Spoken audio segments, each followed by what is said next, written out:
Aurélie et Aline, deux trajectoires différentes mais réunies par un même but, entreprendre. On a eu 10 tonnes de résine moule pour un client Moyen-Orient. D'accord. Aurélie Macchini est à la tête d'une firme spécialisée dans la production de résine. Arrivée en 1992 dans l'entreprise fondée par ses parents, elle gravit les échelons avant de prendre les rênes de la société qui emploie 150 personnes. Tu as commencé à travailler sur la résine feu. Les femmes représentent moins de 30% des effectifs dans le secteur de l'industrie, alors Aurélie veut montrer la voie.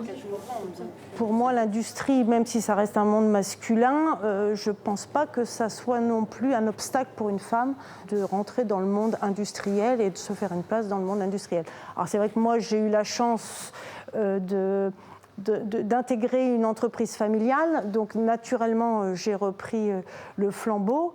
Il faut peut-être pousser aussi les jeunes générations, leur dire aussi que c'est pas parce qu'on est une femme aujourd'hui qu'on peut pas atteindre un certain niveau de responsabilité. Oser se lancer dans l'entrepreneuriat, c'est le pari qu'a fait Aline Kakino il y a 2 ans. Après une première expérience dans la tech, la société amiénoise qui l'emploie ferme. Un déclic pour se lancer. Avec un ancien collègue, ils fondent une entreprise qui aide les sociétés à se digitaliser. Devenir entrepreneuse, c'est aussi concilier vie professionnelle et personnelle.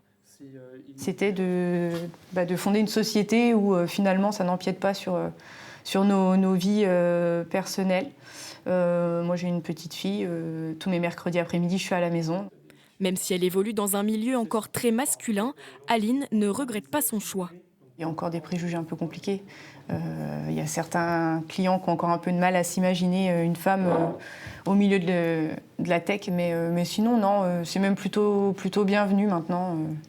Je pense que la question se pose de moins en moins quand même.